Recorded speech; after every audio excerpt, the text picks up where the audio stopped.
If the Cold War had turned hot, and the proverbial had hit the fan, for many Russians the last thing they would have seen was formations of this aircraft delivering nuclear bombs over the Soviet Union. The Avro Vulcan B-2, an iconic delta-wing bomber that fortunately for everyone was never called upon to do what it was designed to do, be Britain's contribution to nuclear Armageddon. Designer Roy Chadwick also designed Britain's other iconic 20th century bomber, the Avro Lancaster, headed up the team that created the futuristic Vulcan, which entered Royal Air Force service in 1956. For 26 years, the Vulcan was at the forefront of Britain's nuclear deterrent, but none ever flew a mission in anger until 1982, when a rather unexpected conflict suddenly broke out 8,000 miles from the UK in the waste of the South Atlantic, the Falklands War. Argentina decided to invade the colony, which had been a British territory since 1833, and the associated territories of South Georgia and the South Sandwich Islands in April 1982. Judging that forthcoming defence cuts announced by Margaret Thatcher's government would mean no military response from Britain.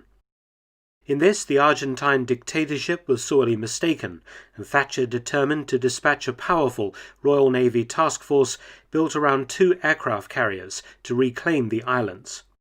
Logistically, the challenge of mounting an amphibious invasion so far from home was daunting for the British Armed Forces.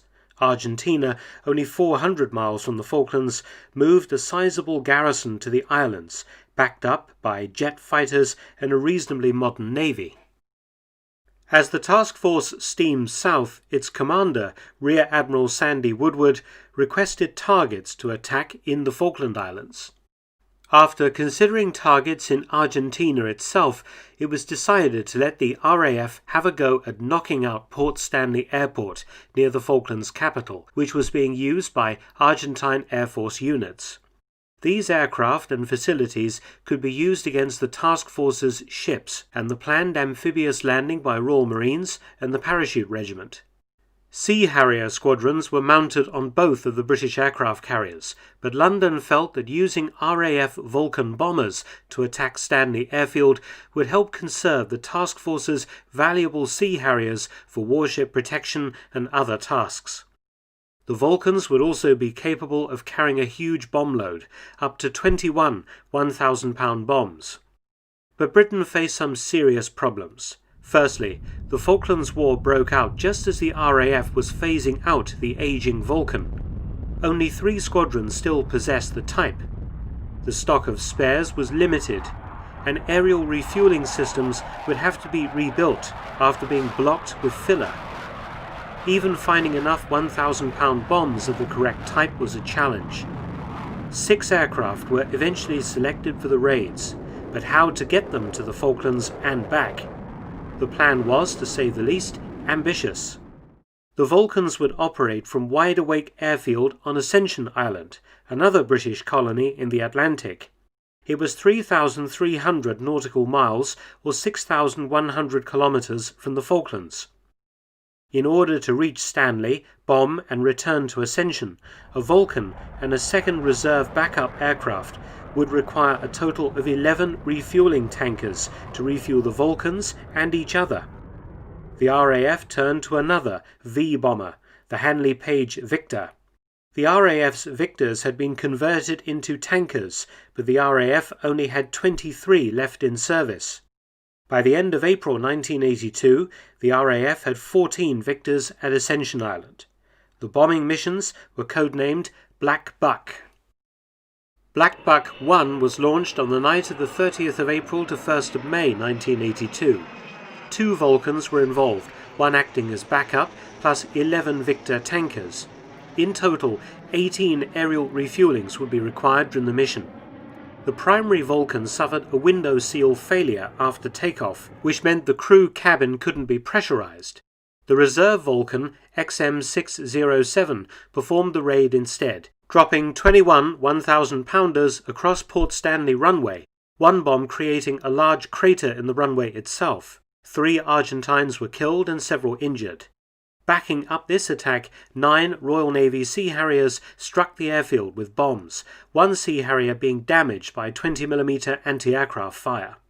The primary aircraft for Black Buck 2 was again XM607, which flew a virtually identical sortie to the first mission on the night of the 3rd to 4th of May.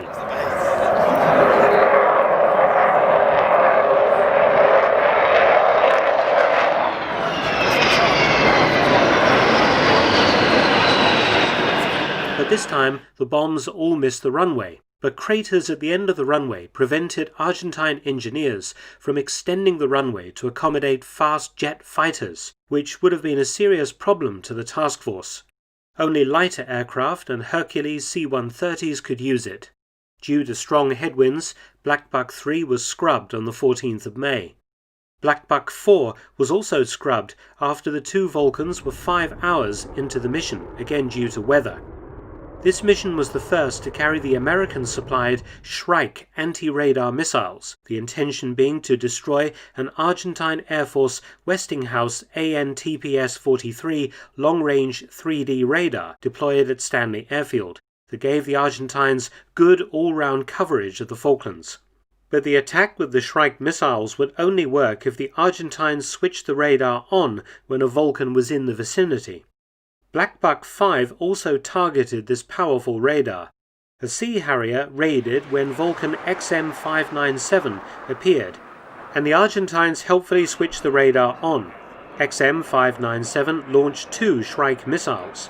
One impacted 10 to 15 yards, or 9 to 14 meters from the radar, but did not knock it out. The second completely missed. Primary aircraft Vulcan XM597 was tasked with repeating the mission flown on the 31st of May, designated Black Buck 6. Piloted by squadron leader Neil McDougall, XM597 was armed with 4 Shrike missiles instead of 2.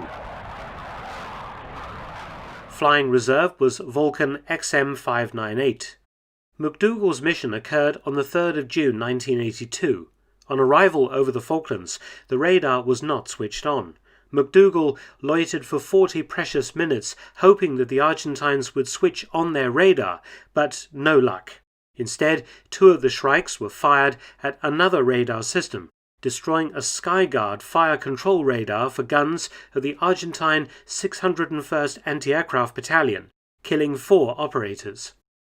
But the action was going to hot up for XM597 as she headed for ascension. During a refueling from a Victor, the probe snapped off, meaning that XM597 could no longer take on fuel. She was thousands of miles from base and flying at 45,000 feet over the Atlantic when the drama began. McDougall faced 2 choices: either ditch the Vulcan in the ocean when the fuel was exhausted, or find the nearest land and put her down. He chose the latter. The closest landfall was Brazil, 700 miles to the west. It would be tight. The Vulcan barely had enough fuel left to reach the airport at Rio de Janeiro. The next problem was obvious. The Vulcan was still armed with 2 Shrike anti-radar missiles, weapons quietly supplied to Britain by a supposedly neutral United States that intended to maintain friendly relations with both the UK and Argentina. McDougall decided to get rid of them. One was successfully launched into the sea, but the other refused to budge. The last missile could not be fired. A second problem were sensitive documents, maps and other material on board that Her Majesty's government would have preferred not to fall into the hands of foreigners. But how to get rid of this material? McDougall had no choice but to depressurize the aircraft at 45,000 feet and have the crew open the main hatch and dump the material at sea.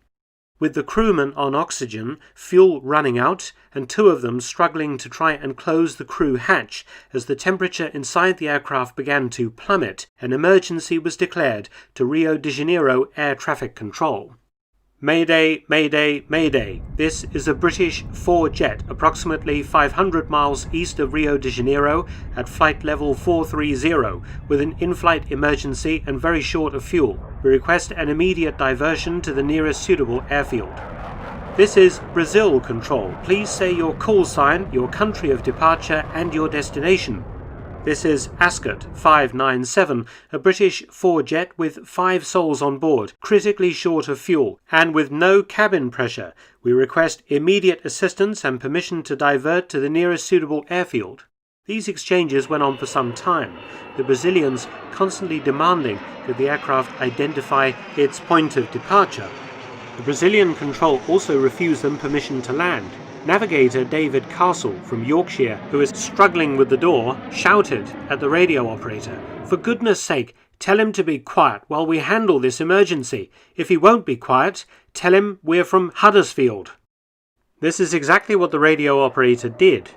Calling up Rio Control, he said, "This is Ascot 597. We are a British 4-jet in an emergency, desperately short of fuel, and we are from Huddersfield." Squadron leader McDougall, in the meantime, spiraled the Vulcan down to 23,000 feet and headed for Rio. In the meantime, the Brazilians scrambled 2 Northrop F-5E Tiger II fighters from Santa Cruz Airfield to intercept the Vulcan. When McDougall landed at Rio Airport, he had less than 2,000 pounds or 910 kilos of fuel remaining, sufficient not even for one circuit of the airport. It was an embarrassing situation for the British government, and even more so for that of the United States, which had supplied Britain with the Shrike missiles, one of which was still on its underwing pylon aboard the Vulcan. The British crew were interned by the Brazilians, and the Brazilian government initially refused to release either the crew or the aircraft. However, on the 4th of June 1982, a deal was struck behind closed doors to release the plane and crew in exchange for spare parts for Lynx helicopters operated by the Brazilian military and built in the UK. The intervention of the United States was also critical in attempting to preserve the secrets of the Shrike missile. On the 10th of June, the Vulcan and her crew were permitted to fly to Ascension Island. There, a new refueling probe was fitted. The aircraft then flew back to RAF Waddington on the 13th of June. But the Shrike missile, well, that remained in Brazil. The day before XM597's release, the last Black Buck mission had been flown against Stanley Airfield.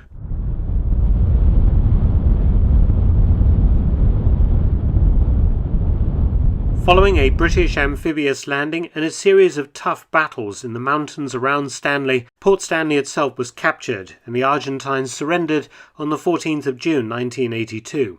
The employment of the Vulcan in the Falklands has been criticised by many commentators, but the Black Buck missions demonstrated how even the seemingly impossible could be achieved with careful planning, logistics and daring aircrew. Unfortunately, Black Buck proved the swan song of the Vulcan, which left RAF service in March 1984. Special thanks to the staff at the City of Norwich Aviation Museum for granting me access to Vulcan XM612, which had been due to be lead aircraft for Black Buck 3. Thanks for watching. Please subscribe and share, and also visit my new audiobook channel, War Stories with Marka Feltona. You can also help support both of my channels at PayPal and Patreon. Details in the description box.